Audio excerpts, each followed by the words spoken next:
Salve, salve, meu povo! Sejam todos bem-vindos e bem-vindas a mais um CNCast. No comando, eu, Giza de Souza.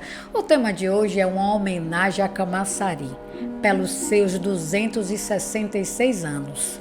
E eu, como uma boa camaçariense, não poderia deixar de convidar o historiador Diego Coppola, que vai nos levar em uma viagem de Abrantes a Barra de Pujuca. E a gente vai fazer um tour no polo industrial também de Camaçari. Seja bem-vindo, Diego. É um prazer te receber. Obrigado. Eu, como uma camaçariense, fico feliz em você vir contar essa história. De Abrantes a Barra de Pujuca, a Parafuso, até onde conseguimos ir. No Joanes, vamos lá. Do Joanes ao Jacuípe. Do Joanes a Jacuípe. Se apresente para nossos telespectadores e ouvintes. Bom, eu sou Diego Coppola, sou professor, sou historiador, sou poeta também, sou compositor letrista. Alguns colegas costumam dizer cantor, mas como eu só canto as minhas músicas, então eu não costumo me apresentar como cantor, não, mas sim aquele que canta as músicas que escreve. Então, Diego, como começou Camaçari? Bom, a história de Camaçari, ela começa com a história do Brasil. Desde quando os primeiros invasores, chegaram nessas terras tupinambás, dentro de uma perspectiva do projeto de colonização. Logo após a fundação da cidade do Salvador, em 1549, os jesuítas que vieram junto com a comitiva que construiu a cidade de Salvador, a cidade de Fortaleza, eles entenderam a necessidade de fundar aldeamentos indígenas. E os primeiros aldeamentos indígenas foram fundados no entorno da cidade do Salvador, que era a cidade Fortaleza. E esses aldeamentos, os primeiros foram fundados ali em Santo Antônio, além do Carmo, na região mesmo do entorno da cidade, porque a cidade só era considerada mesmo a cidade do Salvador, aquela parte da fortaleza que era murada, no cume da montanha. Então foram fundados esses primeiros aldeamentos indígenas na perspectiva de se levar a fé católica cristã, mas para além do processo de conversão dos povos originários, havia uma estratégia também de transformar esses indígenas em uma espécie de soldados, de guerreiros, para justamente proteger a cidade de Fortaleza, bem como os próprios aldeamentos indígenas. E nessa perspectiva, com um recorte mais específico para a parte norte do recôncavo, porque geograficamente e historicamente Camaçari está situado no recôncavo norte da Bahia, o que ocorre? Foram fundados, a princípio, 4 aldeamentos. O aldeamento do Espírito Santo, que foi fundado no dia 29 de maio de 1558, e recebeu o nome de Aldeamento do Espírito Santo porque foi fundado no dia de Pentecostes, dia em que a Igreja Católica celebra a descida do Espírito Santo e que é o marco de fundação da Igreja Cristã no mundo. Por conta de ser um dia da mais importância para a igreja, o aldeamento foi denominado de Aldeamento do Espírito Santo. 2 anos depois, foi fundado o aldeamento de Santo Antônio de Rembé, que hoje nós conhecemos como Arembepe. Sério? Sério. E no mesmo ano, foi fundado o aldeamento de Santo Antônio da Barra da Ressaca do Rio Jacuípe, que hoje nós conhecemos como Barra do Jacuípe e Monte Gordo. E em 1561 foi fundado o último aldeamento nesta região, que é o aldeamento de Bom Jesus de Tatuapara, que hoje nós conhecemos como onde está situado o Castelo de Garcia Dávila, que é a Praia do Forte, que outrora esse território já nos pertenceu.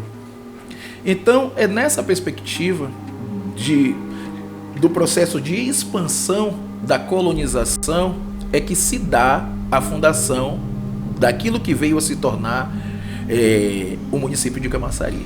Então, os povos originários já existia nessas aldeias. Né, Há milênios. Já era daqui, camassariense, vamos dizer assim. Vamos dizer assim. E os portugueses que vieram, que estavam no forte em Salvador. Porque, na verdade, não havia nenhum forte em Salvador, né? Eles construíram primeiro a cidade de Fortaleza, que foi a cidade de Salvador. Sim. E interessante é que quando Salvador estava sendo construída, Tomé de Souza e o próprio Garcia Dávila, eles vinham para essa região norte do Recôncavo, mais especificamente para Tatuapara, para negociar com os indígenas e aí trocar quinquilharias, bugigangas por farinha. Então já havia essa troca, essa relação entre os invasores portugueses e os povos originários, os tupinambás, que eram os povos que habitavam essa região. Você defende 1558. Porque, na verdade, as pessoas desconhecem. São duas coisas de suma importância, mas que são completamente distintas. A data de fundação do município foi 29 de maio de 1558, certo? A emancipação política, e nós vamos falar um pouco desse processo, é que se deu 200 anos depois, em 1758. E detalhe, não foi no dia 28 de setembro. No dia 28 de setembro foi expedido o Alvará Régio. O documento foi redigido e assinado pelos representantes do rei Dom José I. E nessa perspectiva, apenas houve a elaboração e a assinatura do documento, porque de fato o aldeamento só se transformou em vila uma semana depois. Se deu justamente no dia 8 de outubro de 1758. Foi quando o juiz de fora da cidade do Salvador, o João Ferreira de Bittencourt e Sá, veio com a comitiva dos portugueses e elevou o antigo aldeamento do Espírito Santo à categoria de vila, transformando esse antigo aldeamento na primeira vila indígena do Brasil. E um mês depois, essa mesma comitiva retorna para a Vila da Nova Abrantes do Espírito Santo. Perceba que não perdeu a designação do Espírito Santo. E por que Vila da Nova Abrantes? Porque já existia a Velha Abrantes em Portugal. É digamos assim, uma espécie de demarcação de território utilizada, um hábito utilizado muito pelos colonizadores, de aonde eles chegam e fundam novas cidades, novas vilas, eles fazem menção às vilas e cidades da metrópole. Exemplo, Nova York, Nova Orleans, Novo Hamburgo, todas essas cidades que existem aí pelo mundo, que tem a designação de novo ou de nova, é justamente dentro desse processo de colonização. É a marca que o colonizador crava na história desses povos originários. A Camaçari teve a felicidade de, além de ter a Vila da Nova Abrantes do Espírito Santo, que nos remete à colônia, né, a Portugal, teve a felicidade de manter o nome de diversas localidades, de diversos territórios seus, que foram batizados pelos povos originários. A exemplo, Camaçari, sim, que é uma palavra tupi. Nós temos Jacuípe, que é uma palavra também tupi, tupinambá. Nós temos Pojuca, que também é uma palavra tupinambá. E temos inúmeras localidades dentro do município, na sede e na sua orla ou costa, que também carregam nomes que foram dados pelos povos originários. E a questão da Igreja Católica, né? Como foi que a gente fala muito do... Deixa eu ver... nas vilas. Bom, com relação à igreja, a igreja de Abrantes... Convento de Carmo. Ela é uma das igrejas mais antigas do Brasil. A igreja que nós temos aqui em Abrantes. Do Brasil? Sim, uma das mais antigas. Ela não é a mais antiga, é uma das mais antigas. Por isso que ela foi tombada no âmbito municipal pelo município de Camaçari. E eu trabalhei no processo de tombamento. Olha que coisa curiosa e interessante, se não for hilária. Eu trabalhei no processo de tombamento da igreja para comprovar que ela tem 466 anos de fundação. Na altura, quando eu trabalhei nesse processo, ela estava com 464, se não me engano. E nós conseguimos comprovar que a Igreja do Espírito Santo, ela é uma das igrejas mais antigas do Brasil e que tem 466 anos. A festa que nós temos em Abrantes, que celebra o Divino Espírito Santo, é a mais antiga do Brasil. E, no entanto, o município, o território que abriga esta igreja, que abriga este prédio, tem 200 anos a menos. Como é que pode? Essa conta não fecha. Não fecha. Como é que você tem um município que tem 266 anos e que esse mesmo município abriga um prédio que é um dos mais antigos do Brasil, do país, e que tem 200 anos a mais? É justamente sobre isso que nós estamos falando e falando há muito tempo. Mas, infelizmente, as nossas autoridades ainda não perceberam essa incoerência, apesar de tanto o executivo como o legislativo, ou seja, tanto a Câmara como a Prefeitura, reconhecerem que a Igreja de Abrantes é uma das igrejas mais antigas do Brasil. É tombada com essa data, com esse tempo. Exatamente. Porque levam em consideração a data da emancipação política. Volto a dizer. Sim, que é outra coisa diferente. Fundação é uma coisa, emancipação política é outra. E a emancipação política do município, ela se deu num contexto de mudança da política indigenista, ou seja, como a coroa portuguesa tratava os povos originários em todo o Brasil. Havia um plano que, a princípio, desde 1755, que havia esse plano elaborado pela coroa portuguesa. E, a princípio, a ideia era colocar em prática esse plano de elevar os antigos aldeamentos indígenas à categoria de vila. A princípio, esse projeto era para a região do Grão-Pará. Como a comitiva veio para a Bahia e houve uma primeira reunião, que foi no dia 13 de setembro de 1758, no dia 27 de setembro, houve a segunda reunião. Nesta segunda reunião, no dia 27 de setembro, eles entenderam que o aldeamento do Espírito Santo, por ser um dos mais antigos do país, que já havia 200 anos, e por ter dado certo e ser próximo à capital do país, que era apenas 6 léguas da cidade do Salvador, que era a capital, então o processo de elevação desses antigos aldeamentos deveria começar como uma espécie de plano piloto, justamente no aldeamento do Espírito Santo. E ele foi concebido na perspectiva de mudar a política indigenista, ou seja, a forma como os portugueses, a coroa portuguesa tratava os povos indígenas, elevando esses povos indígenas aldeados à categoria de cidadãos, ou seja, de súditos da coroa portuguesa, mas não era porque o rei era bonzinho com os indígenas, não. É porque ele queria transformá-los em súditos, em cidadãos, para que eles pudessem produzir riqueza e pagar impostos. A lógica era essa. Então, a elevação do antigo aldeamento à categoria de vila, que transformou o aldeamento do Espírito Santo na primeira vila indígena do Brasil, se dá nessa conjuntura. Ele já existia, ele já havia sido fundado, tinha 200 anos, e por ter dado certo, ele foi elevado a um outro patamar.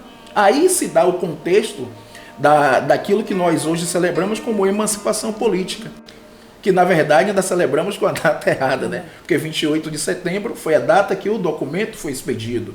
Porque de fato a elevação, volto a dizer, do antigo aldeamento à categoria de vila se deu no dia 8 de outubro de 1758. Mas nenhum prefeito, ninguém nesses 266 anos não estudou esses documentos? Olha, ninguém? Há uma coisa interessante que é o seguinte: nós temos alguns trabalhos que foram publicados por pessoas que tiveram muita boa vontade, que se debruçaram para escrever sobre a história, sobre a cultura, sobre a memória do município, mas essas pessoas não eram historiadores de profissão. Sim. Eles tiveram toda a boa vontade do mundo, mas eles não tinham o o saber do fazer historiográfico, no sentido de fazer uma pesquisa, digamos, científica, acadêmica, e transformar essa pesquisa numa linguagem acessível para que é pautada, obviamente, em fontes, em diversas fontes, porque o meu trabalho dialoga com inúmeras fontes.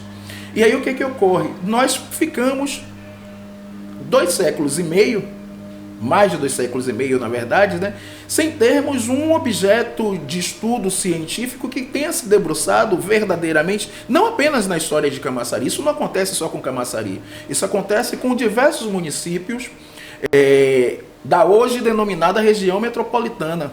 Não é à toa que, com o processo de industrialização que começa a partir da descoberta do petróleo na Bahia, e com a implantação da Petrobras, nós perdemos a identidade de Recôncavo.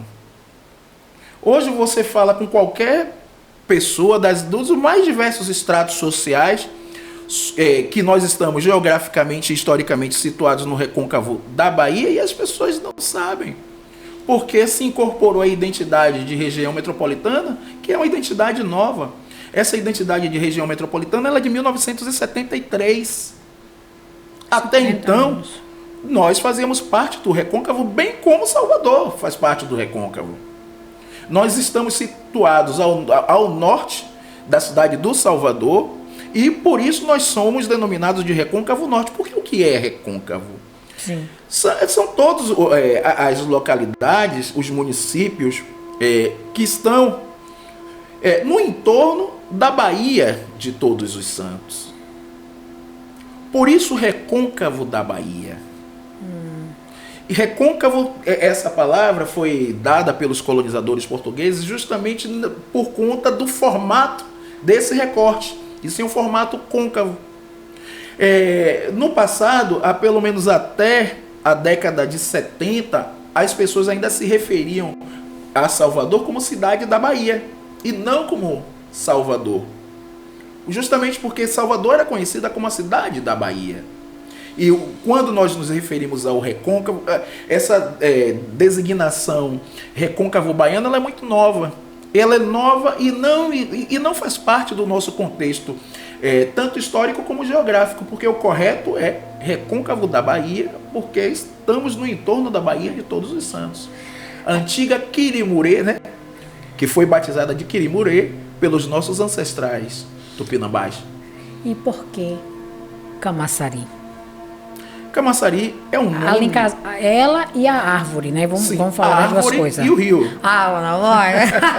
Árvore e rio. Isso. Né? O nome Camaçari, e porque a árvore, se existia primeiro a árvore com o nome Camaçari, o Camaçari virou a árvore. Me conte aí. Bom, os povos originários que batizaram, né, a nossa fauna, a nossa flora, os nossos topônimos. Então, esses nomes nós herdamos justamente desses nossos ancestrais indígenas, e assim, só eles poderiam explicar o porquê Camaçari, mas acredito que por conta da abundância de espécimes de Camaçari na região, o próprio rio foi denominado de Rio Camaçari. E tanto é que nós temos o rio Joanes, e as pessoas não sabem, mas a designação dele em Tupi, ou seja, em Tupinambá, é Caraçuípe. Joanes, ele foi batizado de Rio Joanes pelos portugueses, porque Joanes é a palavra João, é o nome João em latim. Por isso Rio de Joanes. O rei de Portugal, na época desse processo de fundação dos aldeamentos indígenas, era Dom João III. Então o rio foi batizado de Rio de Joanes por isso. Mas esse rio ele tem uma designação em Tupi, que é Caraçuípe, que significa Rio Sagrado dos Carás, que é o verdadeiro nome do Rio Joanes. Então a gente tem o rio Camaçari, a gente tem a árvore que chama Camaçari. Pois é. E tem a cidade com o nome de Camaçari. Agora quem chegou primeiro a gente não sabe. Certamente não foi a cidade, porque essa construção de cidade como nós temos hoje é uma coisa muito recente. Era a Vila de Abrantes. E antes de ser Vila da Nova Abrantes do Espírito Santo, era aldeamento do Espírito Santo. E a Constituição Política, né? O primeiro prefeito de Camaçari, quem foi? José Nunes de Matos. Em que ano? Em 1936 foi o primeiro prefeito de fato. Porque antes não eram prefeitos, eram intendentes. E esse processo de intendência, ele se dá a partir de 1891, quando logo em seguida, logo depois da proclamação da República, a proclamação da República, o golpe militar que veio nos trazer a República, ele ocorre em 1889 e em 1891 há uma reelaboração na maneira de se gerir as cidades. Então foi criada a figura dos intendentes. E aí o que ocorre? Nesse período de 1890 melhor, 1891 a coisa foi mais implementada, mas essa discussão começa a partir de 1890. De 1890 até 1935 não existia a figura do prefeito como nós entendemos hoje. Eram justamente o intendente e o corpo administrativo da intendência, que na verdade era muito parecido com essa lógica do que é a prefeitura e os seus secretários. Sim.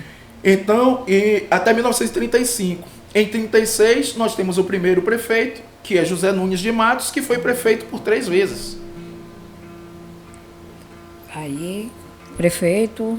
E aí começa esse processo que dura pouco tempo, né, de eleições. Sim. Porque depois vem a ditadura Vargas, depois vem o processo de reabertura, depois, isso já na década de 70, com o golpe militar de 1964, nós temos a implantação do regime de exceção em todo o país, e Camaçari, por conta do processo de industrialização, se torna área de segurança nacional, que só deixa de ser a área de segurança nacional em 1985, que é justamente quando se dá o processo de abertura, né?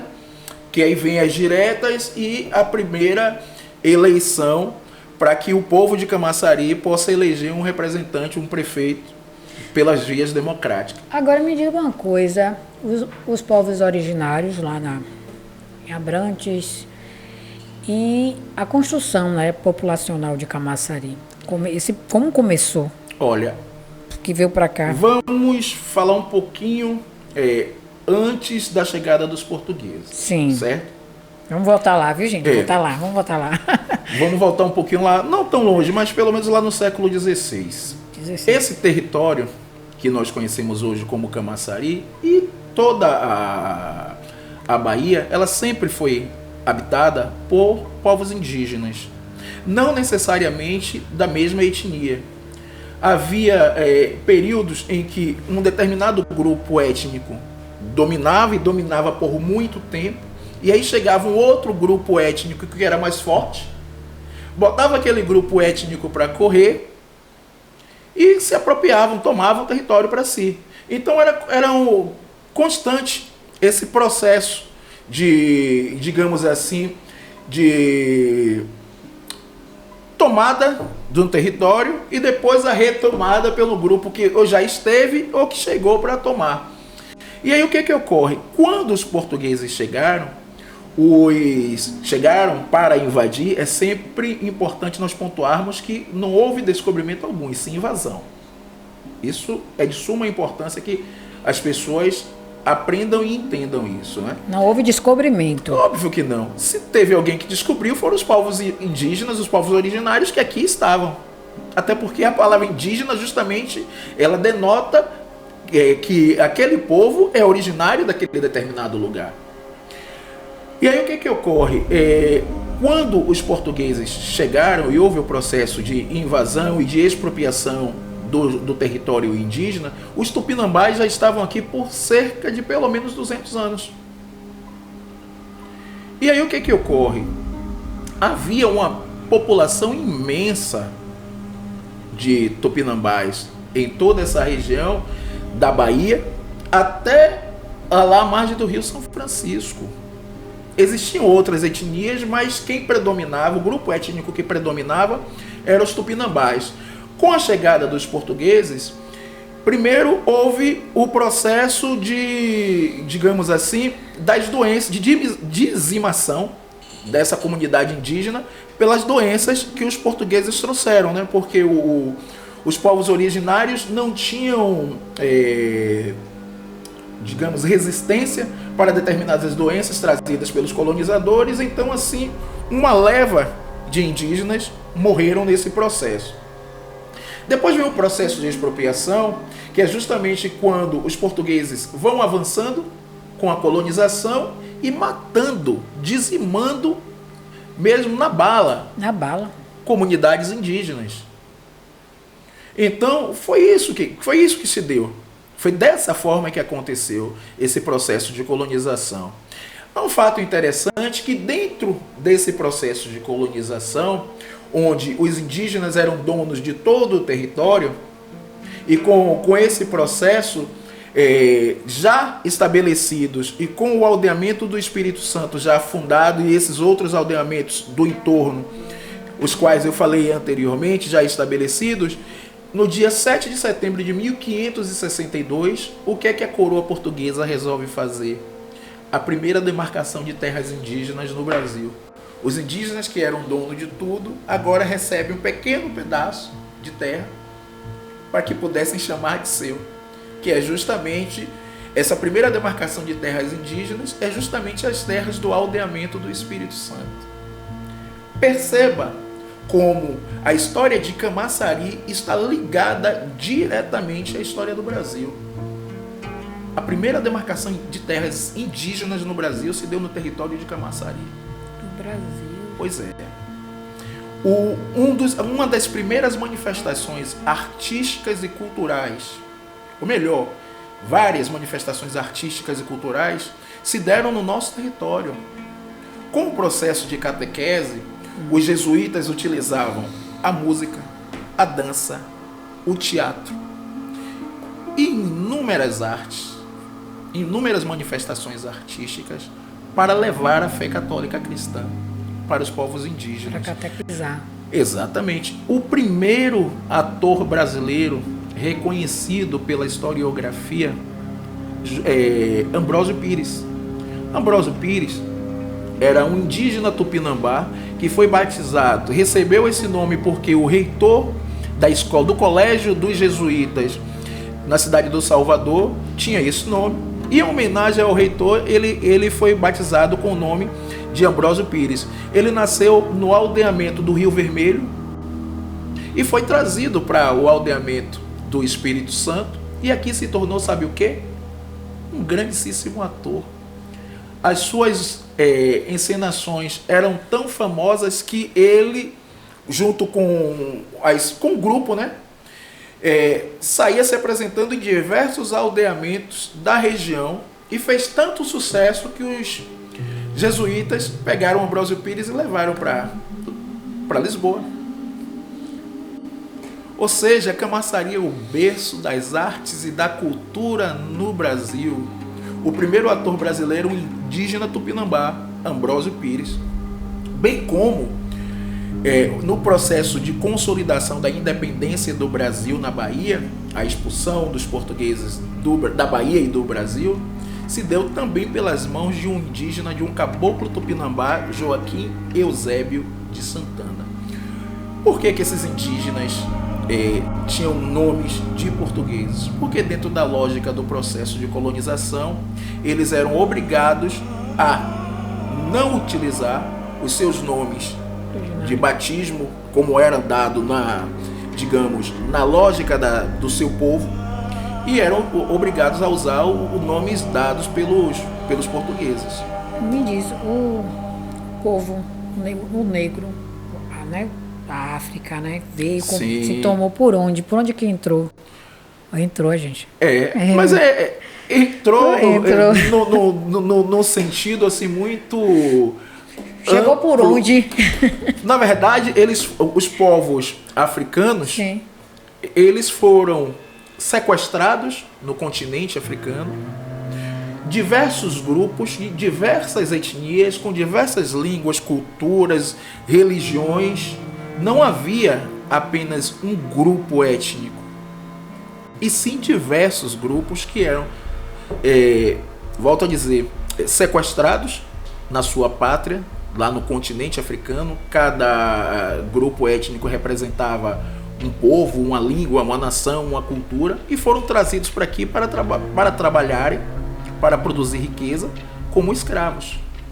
Então, logo no início do processo da colonização, quando foram trazidos de África os primeiros africanos para servir, né, nesse processo de colonização nas lavouras de cana-de-açúcar, os próprios jesuítas pediram que lhes fossem cedidos pela coroa portuguesa alguns africanos para trabalhar para eles. E assim se deu esse processo, né? A chegada, o encontro do indígena com o negro e com o europeu colonizador se deu dessa forma. E os quilombos? Houve a formação de inúmeros quilombos Aqui em Camaçari, em toda a região, né? Nós não podemos esquecer de um detalhe importantíssimo. Quando nós estamos nos referindo ao território que hoje é o município de Camaçari, nós estamos falando de Mata Atlântica. E os quilombos, eles ficavam relativamente próximo às estradas, porque os escravizados que fugiam e formavam esses quilombos, eles precisavam ter acesso rápido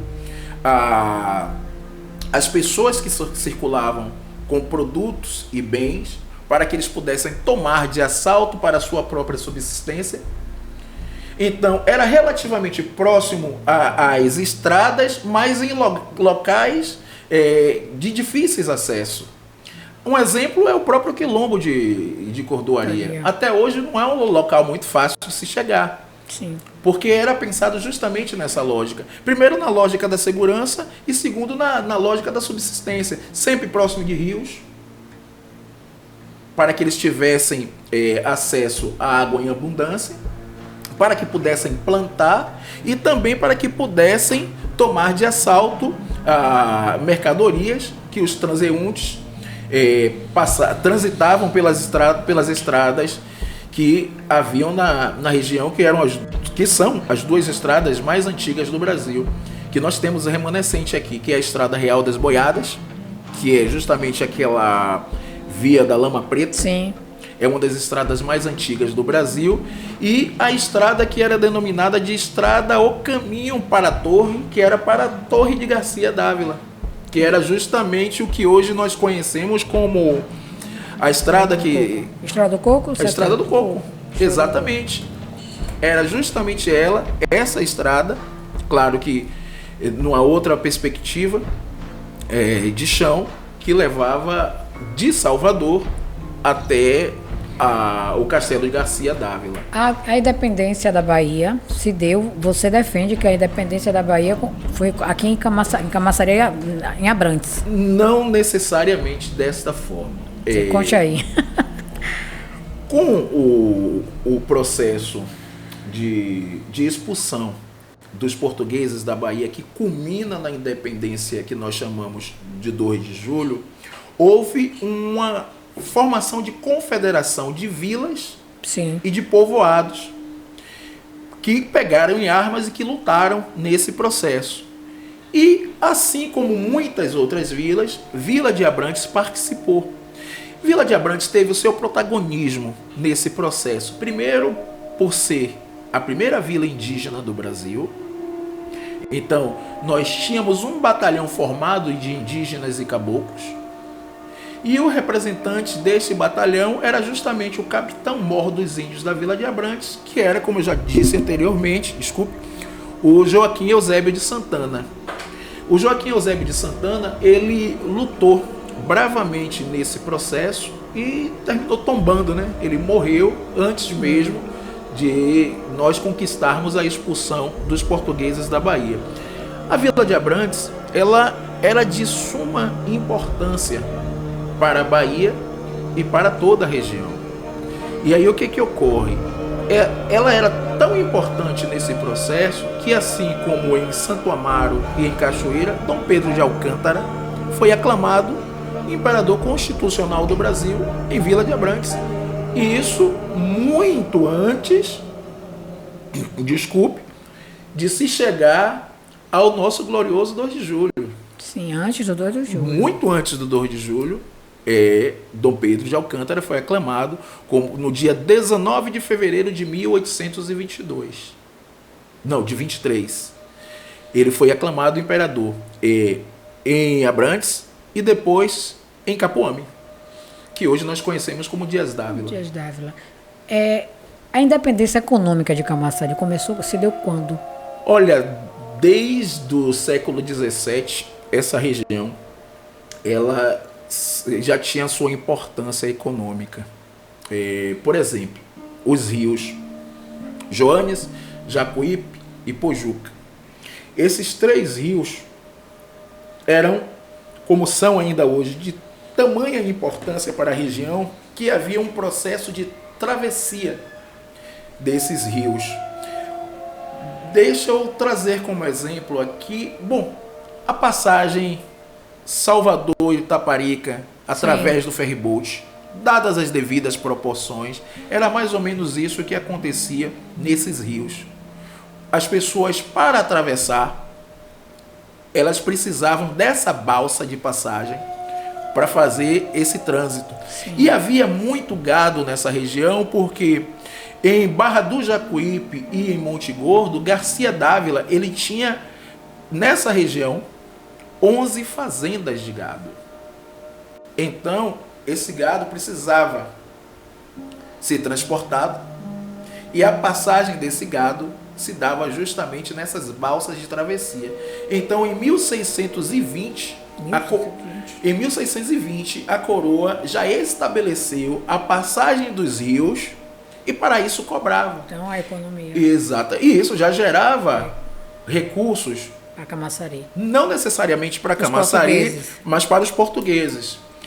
Com o processo de mudança de status do aldeamento indígena em 1758 para a vila, o que se arrecadava anteriormente para os portugueses passa a ser arrecadado para a vila, para a Câmara de Abrantes. Então, para além dessa economia gerada com esse processo de travessia dos rios, todo o território que estava anexo ao aldeamento, e aí nós temos o território de Camaçari, propriamente dito, era arrendado para inúmeros colonos. Então, todo esse território, com exceção da sede, que era a Vila de Abrantes, essas outras terras, elas pertenciam a Abrantes, e muitas com a denominação que tem hoje, com o exemplo de Camaçari, e elas eram arrendadas para cultivo de mandioca, para cultivo de algodão, para cultivo de cana-de-açúcar, para pasto, para gado. Tanto é que logo depois do processo de emancipação, no final do século XVIII, no finalzinho mesmo do século XVIII, Vila de Abrantes desponta como uma das maiores produtoras de algodão da região, só perdendo no Recôncavo Norte para Iambupe. Um dos meus ancestrais, que faz parte dessa minha pesquisa, Nicolau José Kopk, ele era arrendatário do Trapiche Barnabé, que fica na Cidade Baixa, está em ruínas ali no Pilar, na região do Pilar. Ele era proprietário da segunda prensa de algodão da Bahia. E ele exportava algodão para a Europa. E parte desse algodão que ele exportava era produzido justamente em Vila de Abrantes. Que lindo, que história linda. Olha que interessante, voltando para a questão da diferença entre o que seja emancipação, sim, e o que seja data de fundação. Eu creio que tenha ficado muito claro para você e para as pessoas que estão nos assistindo como se deu esse processo de fundação.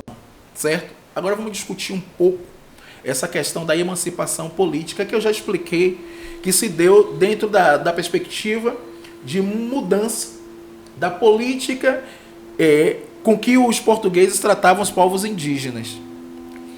Um ser, um ente qualquer, ou seja, uma pessoa ou uma cidade, para que ele seja emancipado, ele precisa existir, correto? Você não vai emancipar algo que não existe.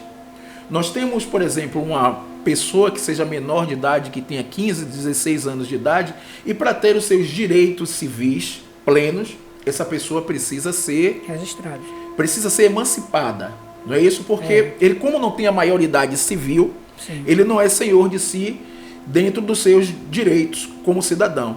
Então, para se ter esses direitos, o que é que se faz? Já que ele ainda não alcançou a maioridade, se promove a sua emancipação, não é isso? Da mesma forma, se deu com o aldeamento do Espírito Santo. Os indígenas, antes da chegada dos portugueses, viviam de forma livre e autônoma. Eles eram senhores de si, das suas próprias vidas, com as suas religiões, com a sua cultura, com a sua cosmovisão, como eles entendiam e enxergavam. Viviam lá. Com o processo de colonização, com a fundação dos aldeamentos indígenas, eles passam a ser tutelados pelos jesuítas e por outras ordens religiosas. No caso específico do aldeamento do Espírito Santo, foram tutelados pelos jesuítas, pelos padres da Companhia de Jesus. 200 anos depois, essa coroa portuguesa entende que não quer mais os jesuítas neste processo, querem transformar esses povos indígenas que estavam sob a tutela, sob a batuta dos jesuítas, emancipados, no seu direito civil pleno, votando e sendo votado, e, para além de tudo isso, produzindo riqueza e pagando impostos para enriquecer ainda mais a coroa. Aí é que se dá o processo de emancipação. Volto a dizer, nenhum ente é emancipado sem que ele exista. E a prova cabal desta diferença entre emancipação e data de fundação é justamente isso aí. Eu espero que tenha sido claro, tenha sido didático, e tanto você como as pessoas que estão nos assistindo tenham entendido. Então, economicamente, Camaçari já tinha seu negócio. Em 1872, a Vila da Nova Abrantes... 1972. Em 1872, a Vila da Nova Abrantes do Espírito Santo só perdia em arrecadação para a capital. Em 1872, sempre fomos ricos. Pois é. Prósperos, abundantes. Eu compus uma música, que vou recitar um trecho aqui para ti, que chama-se Fratura Exposta, que traduz um pouco da nossa riqueza e ao mesmo tempo da nossa pobreza. Eu compus a letra dessa música e eu tinha 15 anos de idade. Quando eu publiquei do Joanes ao Jacuípe, eu encontrei a letra e aí fiz questão de colocar no livro. Ela é mais ou menos assim: há uma fratura exposta na natureza, a árvore que chora sua tristeza, uma rica princesa, súdita aos interesses de uma corja burguesa, realeza, polo que causou êxodo de todo o Brasil. Tua orla marítima, obra que Deus esculpiu, grupos de extermínio, rota do narcotráfico, sangue na madrugada, árvore que chora, vila de trabalhadores, canibalismo, desdém e atraso. Há uma fratura exposta na natureza. Que lindo. Obrigado. Agora eu vou falar do polo petroquímico, né? Que Sim. ele era o primeiro polo petroquímico. Vamos sair agora, vamos sair da costa, né? Da orla, vamos para aqui, para a sede. Bom, Como subimos a sede?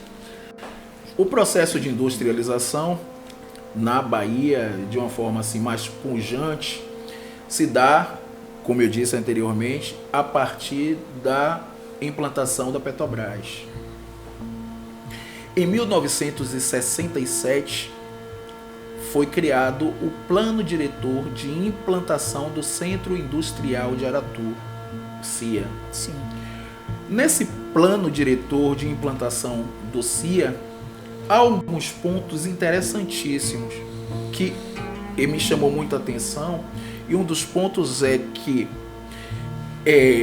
o território onde estava sendo formado o Centro Industrial de Aratu, que era outrora Água Comprida, que posteriormente é que se torna município de Simões Filho, certo? Estava dentro do contexto das terras que pertenciam ao Recôncavo Norte, bem como Candeias,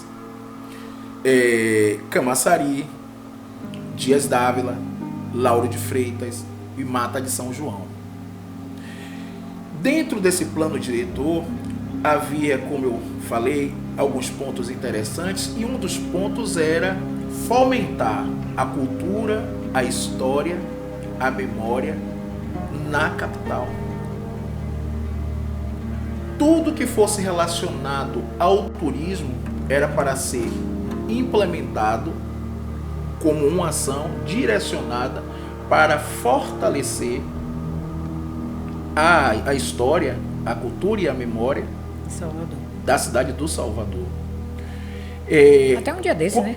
O processo de industrialização nessa região se dá dentro de um período da ditadura militar e numa lógica onde essas cidades eram apenas cidades consideradas satélites. Cidades satélites da capital.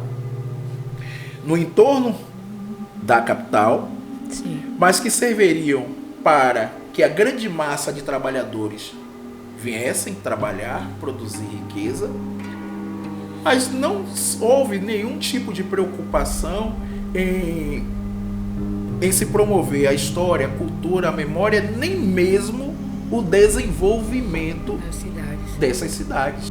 Por isso que eram chamadas de cidades dormitórios. Não sei se você alcançou esse termo.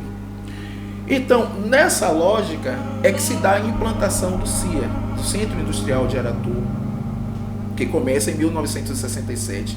Desse período, nós temos o plano de ação que já se pensava na construção da ponte Salvador-Itaparica.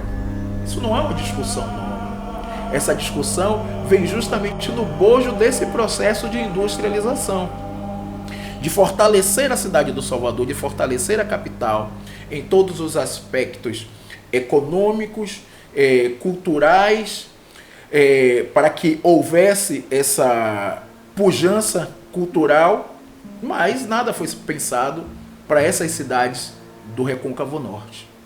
Então foi planejado que Salvador fosse tudo, quer Sim. dizer, isso aí não é... Exatamente. Não foi natural. Em detrimento dessas cidades. E aí, consequentemente, com em parte, o sucesso do CIA, nós temos a implantação do polo petroquímico na década de 70. Mais especificamente, em 1978, a inauguração do polo petroquímico. Mas desde o final da década de 60, que já se pensava na implantação do polo petroquímico em Camaçari. E quando começa a implantação desse polo petroquímico, nós temos esse fluxo migratório, que eu justamente falei agora na letra dessa poesia, dessa música, de uma forma muito forte, muito intensa.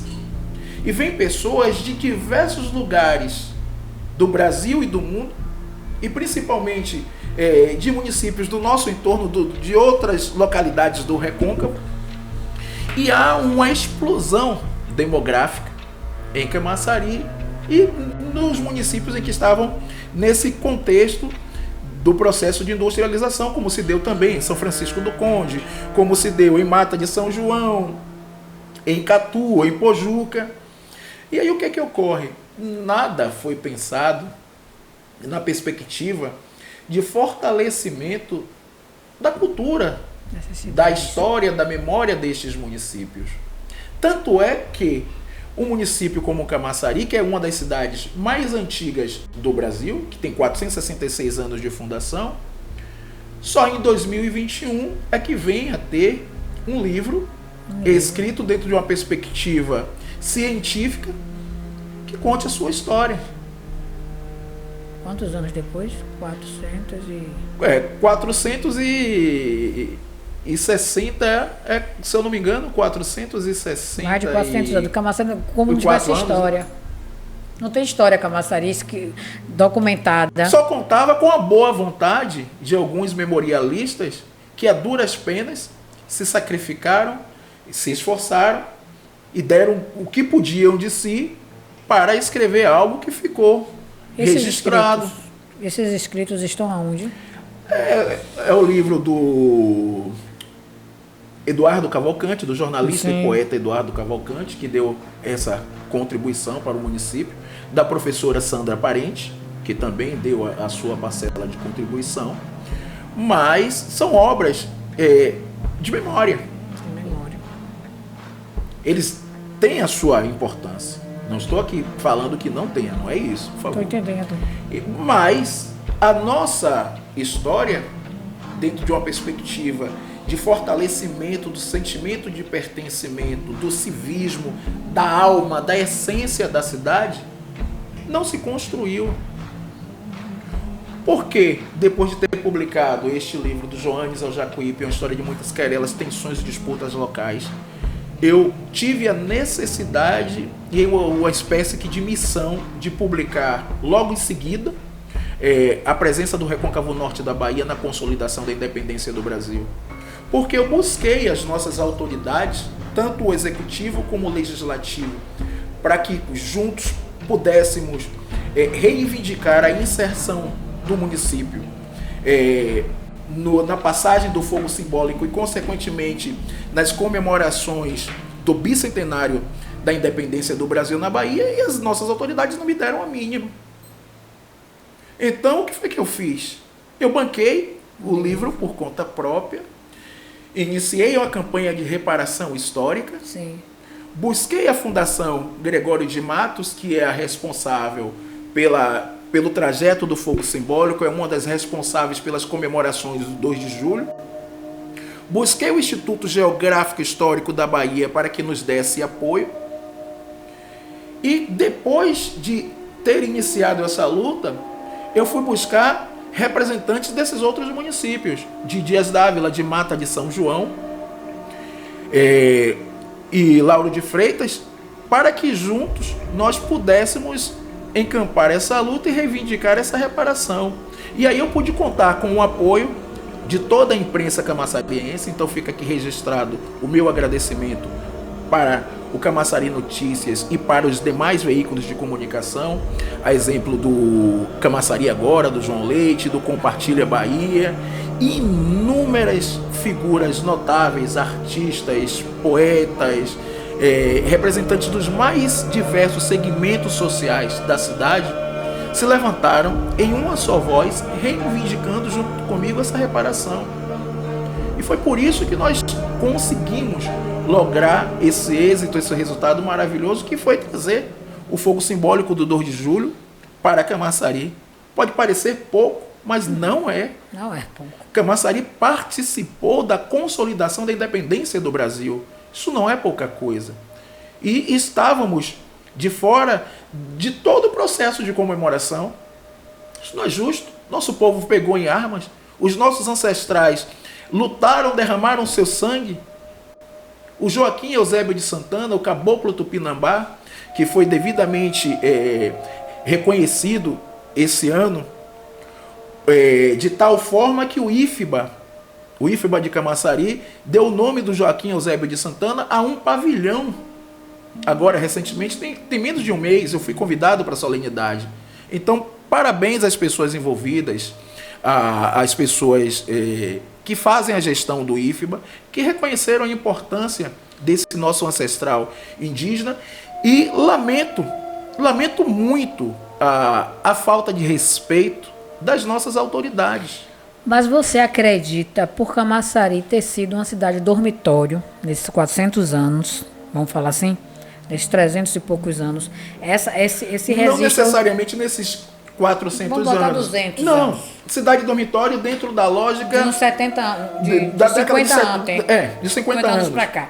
Você acredita que nossa história não foi escrita, guardada, não tem a memória, por questões dos povos ter, né, a Camaçari, como outras cidades, né, da região metropolitana, do Recôncavo, ter sido só uma base, né, estrategicamente não, tem que ser tudo Salvador.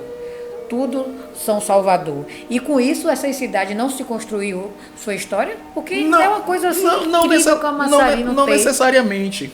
Esses reconhecimentos, desculpe, como a Abrantes, que começou tudo, a Vila do Espírito Santo, por exemplo, a Arembepe, por ter a primeira aldeia hippie, se eu não me engano, do país, não é isso? Sim. A primeira aldeia hippie, que essa história quase ninguém fala, ninguém conhece, eu não entendo como isso pode acontecer. Olha, e acontece ainda. Essa lógica, digamos assim, de esvaziamento da nossa história ela se dá nessa perspectiva dos últimos 50 anos para cá. Antes, nós não tínhamos nenhum registro, nada escrito nessa perspectiva, porque não era algo, digamos assim, comum das pessoas que faziam digamos assim, escreviam a história, de se debruçar necessariamente na história da população, daqueles que estavam e que estão à margem do processo. Isso se dá também no início da década de 70 para cá. Porque antes a história ela era muito dentro de uma perspectiva de contar as narrativas do vencedor. E o vencedor sempre foi o colonizador português, o branco, o europeu, e que era escrita sempre na perspectiva de, para além de legitimar os seus feitos, de florear, de contar narrativas enganosas, a exemplo do próprio descobrimento do Brasil. O que mais lhe chamou a atenção nessas pesquisas, nesses estudos, que assim lhe chamou a atenção? Olha, diversas coisas, mas o protagonismo daqueles que são e que foram excluídos da história. O protagonismo indígena e o protagonismo dos africanos e dos afrodescendentes em todo esse território do Recôncavo Norte. Porque os protagonistas desta história, da história desta localidade, desta região, somos nós. Somos os afro-indígenas, são os indígenas, são os caboclos. Fomos nós que libertamos o Brasil de Portugal. Foram os nossos antepassados que pegaram em armas e que expulsaram os portugueses da Bahia e, consequentemente, do Brasil. Então, esse protagonismo ele não se dá apenas no processo de colonização da independência do Brasil na Bahia, no 2 de julho. Por exemplo, em 1624, quando houve a invasão holandesa, esse mesmo povo indígena, africano e afro-brasileiro foi que expulsou os holandeses da Bahia. Esse mesmo povo sofrido e aguerrido que depois, 200 anos depois, expulsa os portugueses do Brasil. Então, o protagonismo da história é o protagonismo do nosso povo.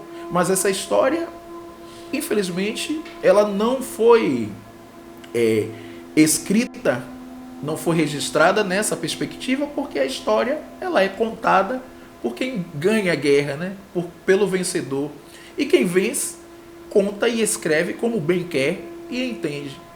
Então, normalmente, o que era escrito era justamente para legitimar digamos assim, a expropriação das terras indígenas. Eu falei anteriormente que em 1562 houve a primeira demarcação de terras indígenas no Brasil, certo?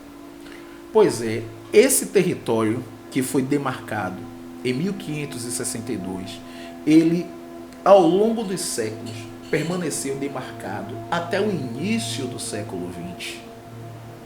Pasme, até o início do século XX. E justamente no início do século XX, óbvio que os colonizadores, aqueles que foram tomando de assalto e expropriando os indígenas, eles foram avançando paulatinamente, mas eles só conseguem consolidar essa expropriação já no período republicano, já por volta de 1905, 1910. E aí nós temos a memória escrita na perspectiva de legitimar aqueles que expropriaram o remanescente dos povos indígenas, aqueles que tomaram as suas terras, que tomaram as suas posses e que destruíram as suas vidas. E aí vem as narrativas dos grandes feitos, dos grandes fundadores, todos esses mitos que não passam de mitos. Chegamos ao final, mas eu quero que você fale dos seus livros. Bom, onde comprar, o que é que tem neles? Do Joanes ao Jacuípe, nós temos alguns poucos exemplares, apenas 9 exemplares disponíveis para venda, porque nós recentemente fizemos uma tiragem nova. Sim. E estamos trabalhando na perspectiva de um novo trabalho. E esse novo trabalho está por vir, mas antes nós precisamos de recursos para que esse trabalho possa nascer de fato.